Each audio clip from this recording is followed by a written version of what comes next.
mandou um vídeo aqui pra gente de um ingrediente muito importante, que pode ser muito importante desse jogo do Flamengo contra o Bayern de Munique. Vamos ouvi-lo. São 7 horas e 25 minutos aqui em Orlando. O Flamengo está treinando aqui atrás, aqui na cidade de Orlando, no dia seguinte ao jogo contra o Los Angeles FC. E o sol ainda está forte, sol e calor. A partida de domingo será em Miami. Daqui para lá de carro 3 horas e pouco, então é perto, não é longe, também na Flórida. O clima lá costuma ser um pouco mais ameno, até porque é uma cidade litorânea, tem mar, então você tem uma brisa, né, e tal, mas também quente, a temperatura é muito próxima. Pode ser muito próximo, às vezes 1 grau abaixo não faz muita diferença. E o jogo será às 4 da tarde, o que significa que toda a partida será disputada sob sol, porque se às 7h26 agora você tem o sol ainda forte, o calor, evidentemente entre 4 e 6 da tarde, quando a bola estiver rolando, os dois times irão enfrentar uma temperatura elevada e o sol o tempo todo. Vejamos até que ponto o sol e o calor vão ou não interferir no andamento dessa partida entre Flamengo e Bayern domingo pelo Mundial de Clubes da FIFA aqui nos Estados Unidos. Aí, calor, o Casão acabou de falar isso, calor, e isso vai ser, é uma paulada, pro europeu buscar. Como o Casão disse, o Bayern saiu do jogo contra o Benfica, os caras pareciam que estavam derretendo, o Thomas Müller parecia uma berinjela, estava até meio roxo, né, o Casão? Goleiro do Benfica, né, na entrevista, o melhor em campo, falou, cara, eu só quero descansar, não lembro de nada, não sei onde eu tô, preciso descansar, o goleiro, né, então, de fato, tem um impacto muito grande, como disse o Casão. Diga lá, Casão. Então, é uma arma que o Flamengo tem, indiscutível, é uma arma favorável ao Flamengo. O Flamengo é de uma cidade quente. O time do Flamengo treina na pré-temporada num calor gigantesco. O futebol, o inverno no Brasil, ele é curtinho. A maioria dos jogos que o Flamengo faz em casa é com calor de 25, 26, 27. Quando vai chegando dezembro é 30, 32. Então o Flamengo não é uma novidade para o Flamengo jogar num calor forte com o sol, né? Esse é um ponto. O segundo ponto é o estilo. O Flamengo encaixar a bola e fazer o Bayern correr atrás da bola, gente, em 35 minutos o Bayern está morrendo. Então, uma arma que o Flamengo, essa arma do calor, ela se junta à característica do estilo de jogo do Flamengo e do Felipe Luiz, de toque de bola, de arrancadas rápidas, por exemplo, com Cebolinha, com Bruno Henrique, com Luiz Araújo, enfim, jogadores que saem com muita rapidez, um meio-campo mais dinâmico, e colocar o toque de bola com uma dinâmica de jogo grande e uma intensidade que influencia no desgaste, e o Flamengo dominar essa parte, ficar com mais posse de bola, a possibilidade é grande do Flamengo conseguir uma vitória, pelo desgaste que vai fazer no time do Bayern. Diga. Isso é tudo estratégia, hein? Sim. É tudo estratégia, faz tudo parte do jogo. Não é desonesto, não é retranca, não é medo, é nada. É jogos com estratégia. E aí o clima do jogo, a temperatura do jogo entra, claro, na escolha da estratégia dos treinadores. O time alemão, o Kompany, vai falar para os caras, gente, vamos ficar com a bola, vamos tocar mais, tá calor, a gente não pode ficar correndo muito. O Felipe Luiz vai falar para os caras, vamos ficar com a bola e toca rápido, vamos tentar colocar o Bayern na roda, fazer o Bayern correr para um lado e para o outro para desgastar. São estratégias de jogo. Perfeito, e eu acho que aí talvez seja a grande surpresa positiva do início da carreira do Felipe Luiz. Estratégias de jogo, estratégias a cada jogo, estratégias a cada adversário. Talvez pela formação europeia que ele tenha, né? Ele tem jogado muito tempo na Europa, com vários treinadores tendo influenciado a carreira. A ponto de desafiar algumas coisas meio sagradas para o rubro-negro, que é o tal do time titular, o time do papel, o time das estrelas. Contra o Chelsea, o centroavante não foi o Pedro, foi o Plata. Por quê? Porque a estratégia do jogo... E, aliás, o Pedro tem virado agora reserva e você não vê um alarde muito grande. Talvez, sob outro comando, a coisa seria... Primeiro, o Felipe, esse ano, separou, se você reparar, sutilmente Pedro e Arrascaeta. É difícil os dois jogarem juntos, hein? Difícil. Poucos jogos eles jogam juntos. Contra o Bayern, o Pedro não vai começar, isso é uma certeza. Ainda mais depois do que a gente viu no último jogo. Contra o Bayern, talvez não comece o Arrascaeta também. Comece os dois no banco. Por estratégia. E eu acho que tem todas as justificativas possíveis. Mas não é simples fazer isso no Flamengo, não. Talvez seja o time brasileiro mais difícil de você fazer esse tipo de opção. Pelo culto ao jogador técnico, pelo culto ao time titular, né? E ele tem sutilmente feito as mexidas de acordo com o adversário.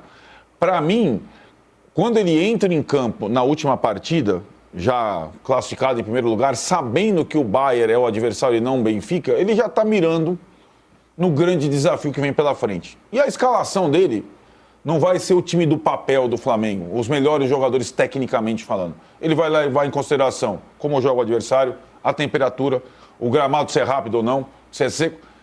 Porque esse tipo de jogo é como o Botafogo, Paris Saint-Germain, você só ganha com estratégia. Você não ganha pelo nível técnico. É impossível. Isso hoje não dá. E acho que o Felipe Luiz tem meio que contrariado uma história, embora tenha mantido o principal que o torcedor do Flamengo gosta. Um time corajoso, um time que proponha, um time que também ataque, um time que não só se defenda. Então, acho que ele conseguiu, mesmo barrando, entre aspas, algumas figuras muito importantes, manter esse estilo, mas hoje você não sabe qual que é o time titular do Flamengo e isso é uma dádiva, não é um problema.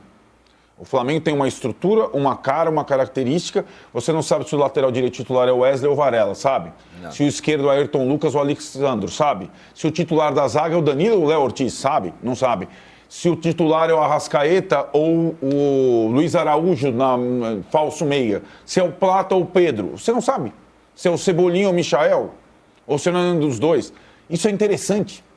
Né? Eu acho que o Felipe tem conseguido aproveitar muito bem as opções que o elenco do Flamengo oferece, levando em consideração que ele perdeu um jogador muito importante, que é o De La Cruz, né, que não está podendo jogar o Mundial.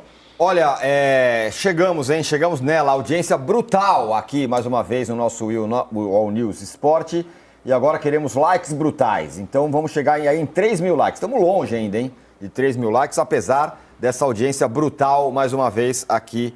Então, por favor, likes no YouTube. Vamos chegar a 3 mil, estamos com 1.800, precisamos remar. Olha, tem uns dados interessantes aí, juntando Palmeiras, Flamengo, Botafogo e Fluminense. Uma postagem do Rodrigo Matos, ele pegou o levantamento que a FIFA faz sobre o que os times estão desempenhando ou não. E o Flamengo é o time que mostrou, entre os brasileiros, o maior controle de bola. Palmeiras foi quem mais finalizou no gol e também o que mais cruzou bolas na área. No caso do cruzamento não dá para estranhar, né? É assim mesmo. Chutes a gol, Palmeiras, 16,7. Fluminense, 15,3. Flamengo, 15 e Botafogo, 7,3. De chutes a gol, 7,3. Chutes, sendo o número em parênteses que está do lado, é a bola que efetivamente vai ao gol. E aí, a história do controle de jogo está no passe certos aqui, ó. Flamengo com 554 passes. Aí só vou abrir um parênteses aqui. Não vai ser tão simples fazer isso contra o Bayern, embora você tenha falado que o Flamengo vai tentar fazer. Porque o Bayern vai querer ter a bola também, você não acha, Casão? O time do Bayern também tem um meio-campo que é criativo. Ele tem a força física, mas ele tem a criação. O Kimmich é um jogador que ele tem uma visão de jogo incrível. Ele acha espaço que você assistindo o jogo, você vendo o cara com a bola, de repente ele dá um passe e fala: meu, como esse cara achou essa jogada? No último jogo contra o Benfica, mesmo perdendo, ele enfiou umas 3 bolas assim que você fica de bobeira. Então é um jogador perigoso. O Goretzka também. Então são 2 jogadores que o Flamengo tem que marcar de perto, não deixar raciocinar com facilidade, fazer com que ele domine a bola e tenha pressão para conduzir ou para tocar, não tenha facilidade de dar uma olhada. Esse aí é o ponto. Os 2 jogadores têm que ser marcados de perto. Mas fora isso, o Flamengo colocar a intensidade do toque que o Flamengo tem, é o maior acerto de passes. do Flamengo no Mundial, né? Maior acerto de passes.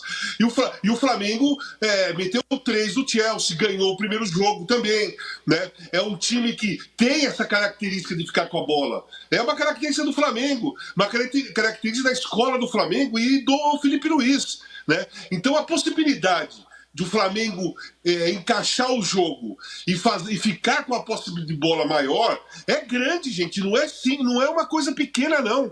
O Bayern de Munique ele gosta de jogar com a bola, mas o Flamengo é muito melhor nesse item do que o Bayern de Munique é. É muito melhor. O Bayern toca um pouco a bola para tentar achar um espaço e depois estica.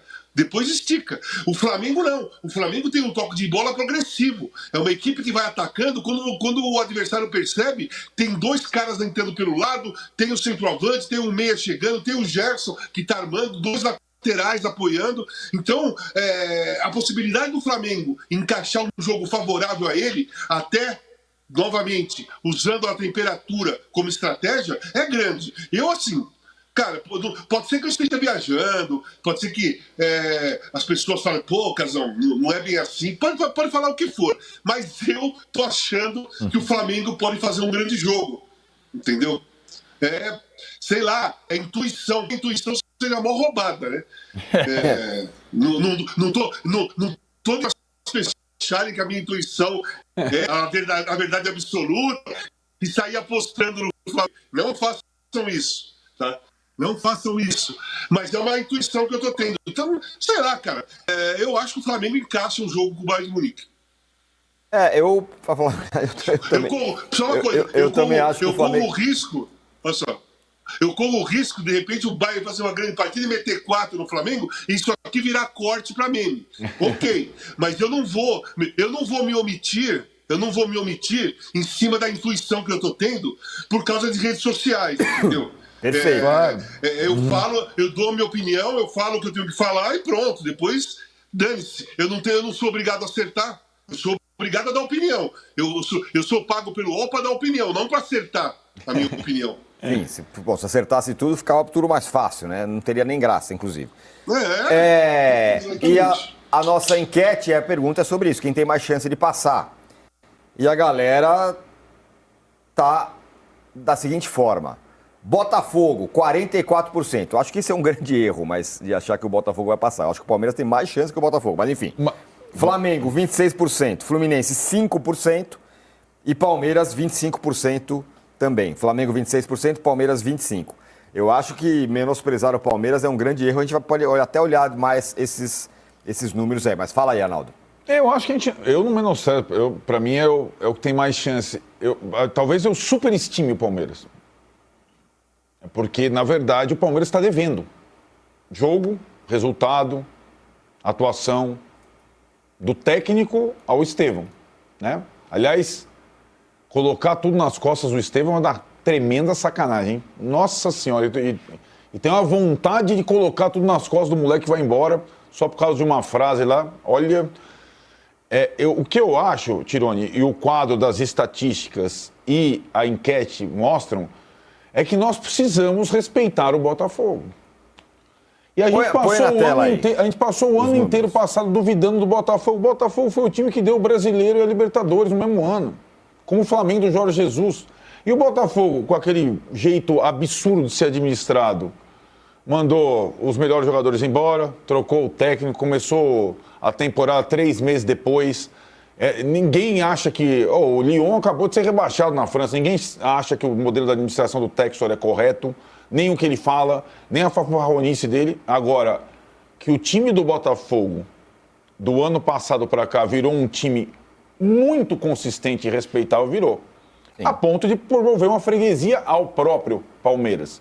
E aquele quadro das estatísticas, o Botafogo está em último em quase todas, claro. Eu joguei contra o Atlético de Madrid e PSG. Uhum. Eu não joguei contra o Inter Miami, contra o Al-Ahly e contra o Porto. Pode colocar na tela os números aí, porque de fato, esses números aí, na frieza dos números, é claro, eles são meio bem desfavoráveis ao Botafogo, né? É claro. É o time que mais sofreu chute no gol. Mas... 20 chutes por jogo, é bastante. É claro. 21 quase. Pois é, lembrando que o PSG é o melhor time do mundo hoje e o Atlético de Madrid precisava ganhar de 3 dele. Então o Atlético de Madrid... E o que menos chutou também, o Botafogo. Exato.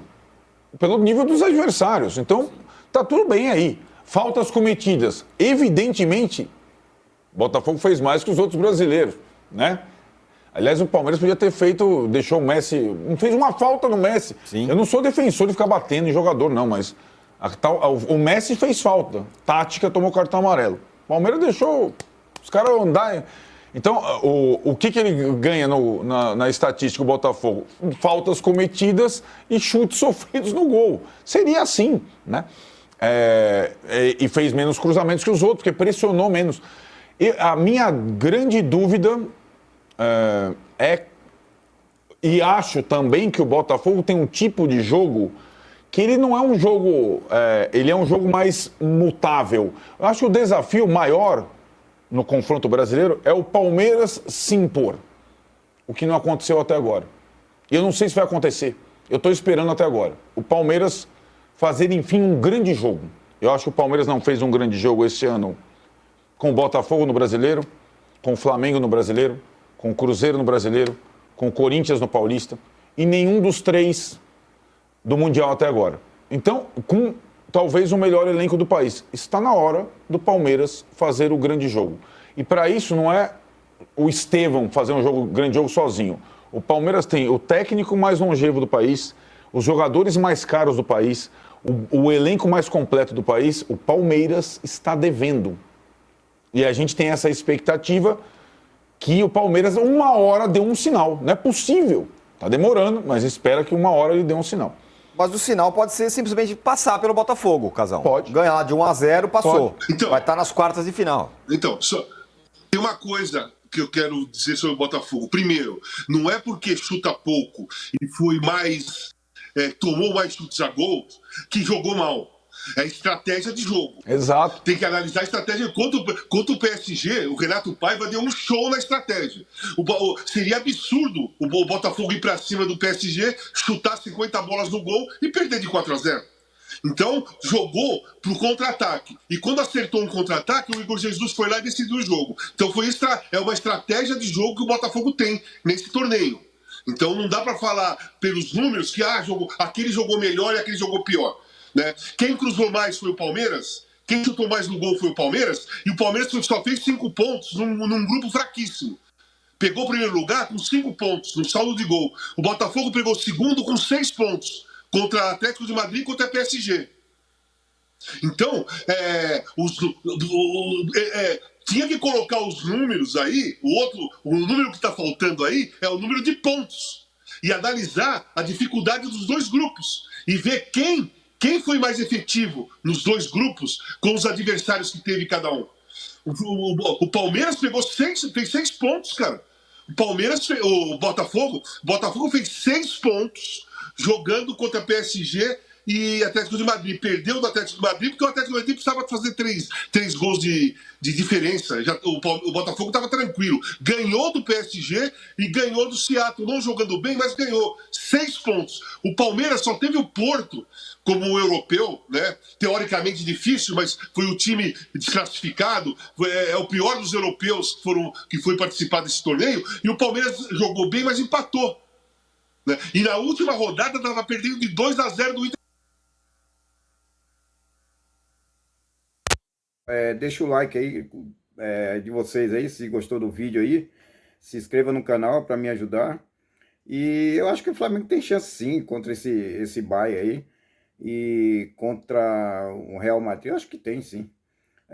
O time que eu vi aí, europeu, jogando um pouquinho mais aí foi realmente o PSG. Mas tem aí o fator calor aí, que eu acho que isso aí pode dar uma vantagem para nós aí. Eu acho que o Flamengo vai para cima sim, vai fazer o jogo dele prevalecer e nós vamos sair com a vitória aí, pessoal. Não vou falar que é fácil não, mas o Flamengo tem tudo para, pelo menos desse bairro aí, passar desse bairro aí. Não vi nenhum bicho papão não.